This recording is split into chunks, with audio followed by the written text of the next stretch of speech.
Hi hello ನಮಸ್ಕಾರ. ರೂಪಾ ವದ್ವಾಸ್ ಚಾನಲ್ಗೆ ಮತ್ತೊಮ್ಮೆ ಸ್ವಾಗತ. ಇವತ್ತು ನಾನು ನಿಮಗೆ ಬೇಸನ್ ಚಿಲ್ಲ ಹೇಗೆ ಮಾಡೋದು ಅಂತ ಹೇಳ್ಕೊಡ್ತೀನಿ. ತುಂಬ ಈಸಿ ರೆಸಿಪಿ ಇದು, ತುಂಬ ಚೆನ್ನಾಗಿ ಮಾಡ್ಬೋದು. ಫಸ್ಟ್ ಒಂದು ಬೌಲ್ಗೆ ಬೇಸನ್ ಅಂದರೆ ಕಡಲೆ ಹಿಟ್ಟು ಗ್ರಾಮ್ ಫ್ಲೋರ್ನ ತಗೊಳ್ಳಿ. ಅದಕ್ಕೆ ಗ್ರೇಟೆಡ್ ಬೀಟ್ರೂಟ್, ಗ್ರೇಟೆಡ್ ಕ್ಯಾರೆಟ್, ಹಾಗೆ ನಿಮಗೆ ಇಷ್ಟ ಬಂದ ಯಾವುದೇ ತರಕಾರಿ ಕೂಡ ಹಾಕ್ಕೋಬೋದು. ನಾನಿಲ್ಲಿ ಬೀಟ್ರೂಟ್, ಕ್ಯಾರೆಟ್, ಹಾಗೆ ನಿಮಗೆ ಬೇಕಾಗಿದ್ದ ಯಾವುದೇ ತರಕಾರಿನ ಕೂಡ ಆ್ಯಡ್ ಮಾಡ್ಕೋಬೋದು. ಟೊಮೆಟೊ ಹಾಕ್ತಾ ಇದ್ದೀನಿ.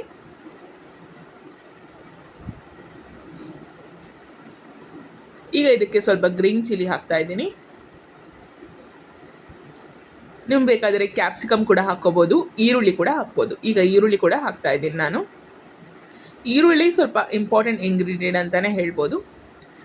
ರುಚಿಗೆ ಬೇಕಾದಷ್ಟು ಉಪ್ಪು ಹಾಕ್ಕೋತಾ ಇದ್ದೀನಿ. ಸ್ವಲ್ಪ ಖಾರದ ಪುಡಿ, ಖಾರಕ್ಕೆ ತಕ್ಕಷ್ಟು ಗರಂ ಮಸಾಲ ಪೌಡರ್, ಇದರಿಂದ ಸ್ವಲ್ಪ ಫ್ಲೇವರ್ ಎನ್ಹ್ಯಾನ್ಸ್ ಆಗುತ್ತೆ.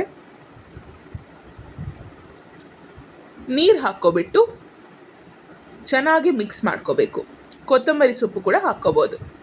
ನೋಡಿ, ಈ ಕನ್ಸಿಸ್ಟೆನ್ಸಿಗೆ ಬರಬೇಕಿದು. ದೋಸೆ ಹಿಟ್ಟು ಥರ ಅಷ್ಟೊಂದು ನೀರಾಗೋದು ಬೇಡ, ಸ್ವಲ್ಪ ದಪ್ಪನೇ ಇರಬೇಕು. ಇನ್ನೊಂದು ಸ್ವಲ್ಪ ನೀರು ಹಾಕ್ತಾ ಇದ್ದೀನಿ. ಈ ಕನ್ಸಿಸ್ಟೆನ್ಸಿ ಬಂದರೆ ಸರಿಯಾಗಿದೆ ಅಂತ ಅರ್ಥ. ಈಗ ಒಂದು ಪ್ಯಾನಲ್ಲಿ ಸ್ವಲ್ಪ ಎಣ್ಣೆ ಹಾಕ್ಕೋತಾ ಇದ್ದೀನಿ. ಪ್ಯಾನ್ ಬಿಸಿ ಆಗೋ ತನಕ ನೋಡ್ಕೋಬೇಕು. ಸ್ವಲ್ಪ ಬಿಸಿ ಆದ ತಕ್ಷಣ ಬೇಸನ್ ಚಿಲ್ಲಾದ ಈ ಹಿಟ್ಟನ್ನು ಹಾಕ್ಕೋಬೇಕು. ನೋಡಿ, ಈ ಥರ ಎಲ್ಲ ಕಡೆ ಸ್ಪ್ರೆಡ್ ಮಾಡ್ಕೋಬೇಕು. ಚೆನ್ನಾಗಿ ಸ್ಪ್ರೆಡ್ ಮಾಡಿಕೊಂಡು ಮುಚ್ಚಿಟ್ಕೋಬೇಕು. ಒಂದು 2-3 ನಿಮಿಷ ಆದ ಕೂಡಲೇ ಈ ಥರ ತಿರುವು ಹಾಕ್ಕೋಬೇಕು. ನೋಡಿ, ಚೆನ್ನಾಗಿ ಬೆಂದಿರುತ್ತೆ. ಆವಾಗ ಎರಡೂ ಕಡೆನೂ ಚೆನ್ನಾಗಿ ಬೇಯಿಸ್ಕೊಂಡ್ಬಿಟ್ಟು ಅದನ್ನು ಸರ್ವಿಂಗ್ ಡಿಶ್ಗೆ ಹಾಕಿದ್ರೆ easy and healthy recipe besan chilla ready ಆಗ್ತಾ ಇದೆ. ಈ ರೆಸಿಪಿನ ನೀವು ಮಕ್ಕಳಿಗೆ ಕೊಟ್ಟರೆ ತುಂಬ ಇಷ್ಟಪಟ್ಟು ತಿಂತಾರೆ. ಹಾಗೆ ಎಲ್ಲ ಪೌಷ್ಟಿಕಾಂಶ ಇರುವ ತರಕಾರಿ ಕೂಡ ನಮ್ಮ ದೇಹಕ್ಕೆ ಹೋದಾಗುತ್ತೆ. ಸೊ ಈ ರೆಸಿಪಿನ ನೀವು ಖಂಡಿತ ಟ್ರೈ ಮಾಡಿ. ಹೇಗಾಯಿತು ಅಂತ ನನಗೆ ತಿಳಿಸ್ಕೊಡಿ ಕಮೆಂಟ್ ಬಾಕ್ಸಲ್ಲಿ. ನೋಡೋಕ್ಕೂ ಸಖತ್ತಾಗಿರುತ್ತೆ, ತಿನ್ನೋಕ್ಕೂ ಸಖತ್ತಾಗಿರುತ್ತೆ. ಇದಕ್ಕೆ ಯಾವ ಸೈಡ್ ಡಿಶ್ಶು ಬೇಡ, ಇದನ್ನು ಹಾಗೆ ತಿನ್ಕೋಬೋದು. ತುಂಬಾ ರುಚಿಯಾಗಿರುತ್ತೆ. ಬ್ರೇಕ್ಫಾಸ್ಟ್ಗೆ ಮಾಡ್ಕೊಂಡು ತಿನ್ಕೋಬೋದು. ಈ ರೆಸಿಪಿ ನಿಮಗೆ ಇಷ್ಟ ಆಗಿದ್ದಲ್ಲಿ ವಿಡಿಯೋನ ಲೈಕ್ ಮಾಡಿ, ಶೇರ್ ಮಾಡಿ.